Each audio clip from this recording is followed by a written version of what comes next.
Most beginners make one mistake when they try to figure out how to start investing for beginners. They think they need thousands of dollars before they can start. That belief is costing them more than they realize. Here's the uncomfortable math. If you wait 2 years to invest your first $100, you do not just lose 2 years of growth.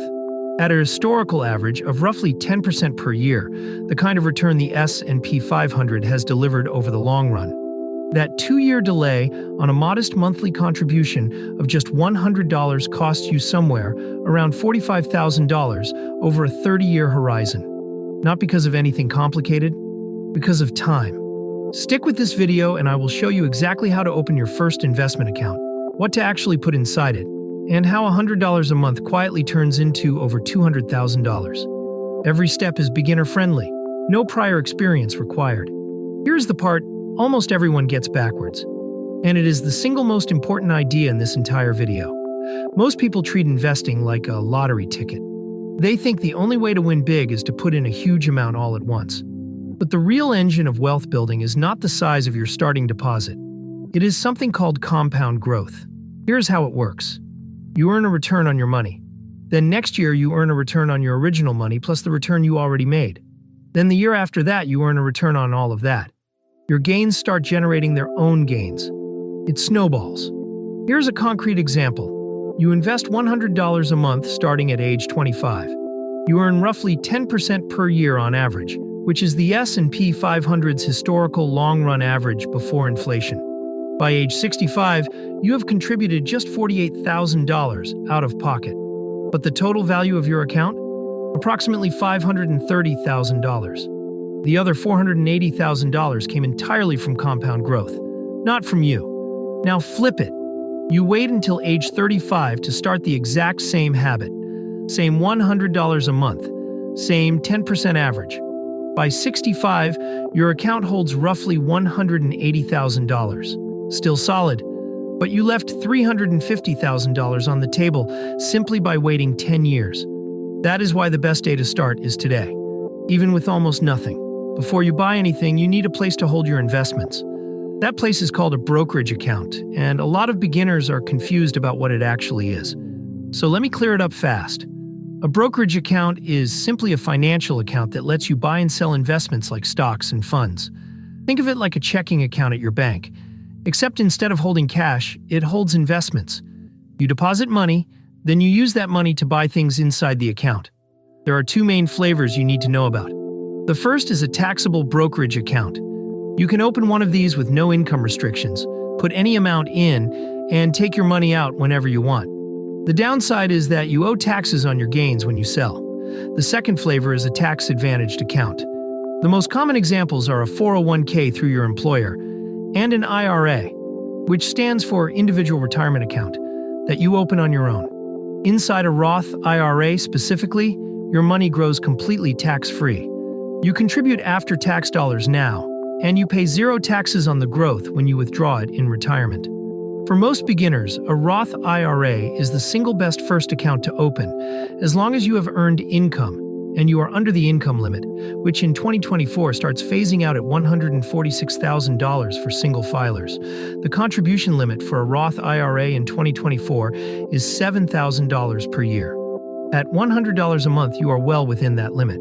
Now here is where beginners often freeze, choosing a brokerage. The good news is that for someone just starting out, the differences between the major platforms are small. What matters is picking one and actually opening it. 3 names consistently earn the trust of long-term investors: Fidelity, Vanguard, and Schwab. All 3 are well-established, regulated, and offer accounts with 0 minimum balance requirements to get started. All 3 offer commission-free trades on stocks and ETFs.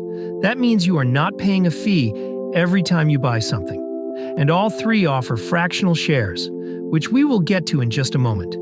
Fidelity is particularly beginner-friendly with its interface and customer support. Vanguard essentially invented the low-cost index fund and has a culture deeply oriented around long-term investing. Schwab sits comfortably in the middle, with strong tools for beginners and experienced investors alike. You can open a Roth IRA at any of these 3 in about 15 minutes online. You will need your Social Security number, a bank account to link for transfers, and basic personal information. That is it. Do not spend 3 weeks comparing platforms. Pick one of these 3 and open the account today. The account sitting empty is doing exactly nothing for you. Here's the part that actually changed everything for new investors. And most people have never heard of it. For most of investing history, if you wanted to buy 1 share of a company like Amazon, you needed the full price of 1 share. At certain points, that has been over $3,000. 1 share. That locked most ordinary people out entirely. Fractional shares changed that. A fractional share is exactly what it sounds like. A slice of a share. If a share costs $300 and you only have $50, you buy 1/6 of a share. You still own a piece of that company. You still earn your proportional slice of any gains. You can start with whatever dollar amount you have. Fidelity, Schwab, and Vanguard all offer fractional shares. This means your first $100 can be spread across multiple investments immediately. You do not need to wait until you have saved up enough to buy a whole share of anything. This also makes it easy to practice a strategy called dollar cost averaging. That just means you invest a fixed dollar amount on a regular schedule, say $100 every month, regardless of whether the market is up or down. When prices are high, your $100 buys fewer shares. When prices are low, your $100 buys more. Over time, you naturally avoid the trap of buying everything at the worst possible moment. It is a straightforward, boring, and remarkably effective strategy. This is the question everyone asks. And here's the honest answer. It is simpler than you think, and most of the complicated advice you have heard is noise. For a beginner investing a small amount, the single best option to research is a broad market index fund. An index fund is a fund that simply tracks a market index, a list of stocks. The most referenced index in the US is the S&P 500, which holds the 500 largest publicly traded companies in America. When you buy an S&P 500 index fund, you instantly own tiny pieces of 500 companies: Apple, Microsoft, Johnson & Johnson, and 497 others, in a single purchase. You are not betting on one company. You are betting on the broad U.S. economy, and historically the broad U.S. economy has grown at roughly 10% per year on average over long periods. Look for funds with a very low expense ratio. An expense ratio is the annual fee the fund charges, expressed as a percentage of your investment. The difference between a 1% expense ratio and a 0.03% expense ratio sounds small, but on a $200,000 portfolio, that gap costs you roughly $2,000 every single year. Silently, automatically, without you ever writing a check. Vanguard's VOO, Fidelity's FZROX, and Schwab's SCHB are examples of well-known broad market index funds with very low expense ratios. These are illustrative examples for educational purposes. Always do your own research before investing. The general principle: low cost, broad diversification, long time horizon. Everything we have covered so far works, but only if you avoid the single trap that quietly derails most new investors.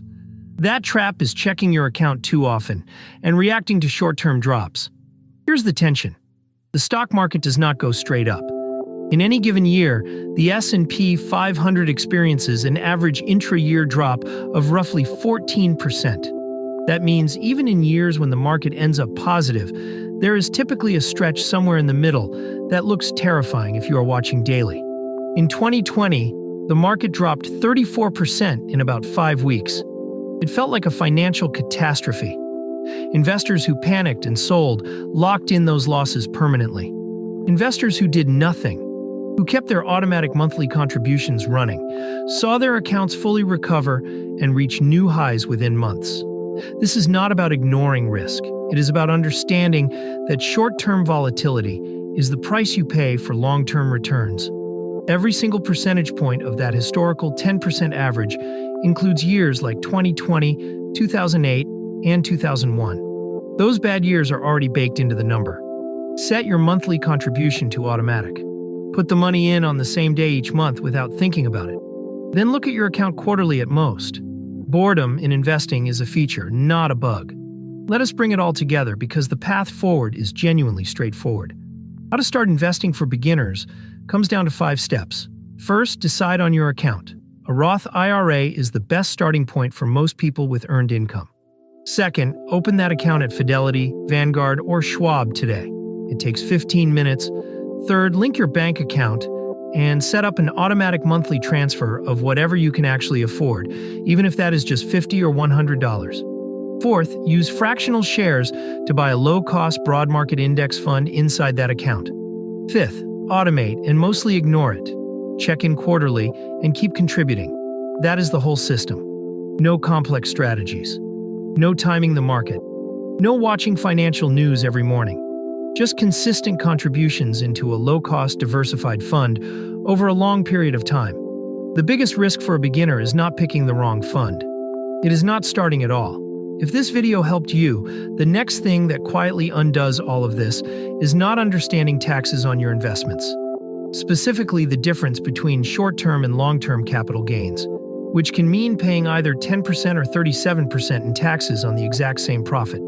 That video is coming up next, and it is one you do not want to skip. If you found this useful, hit subscribe so you do not miss it. We post these at Plain Money every week, and drop a comment below.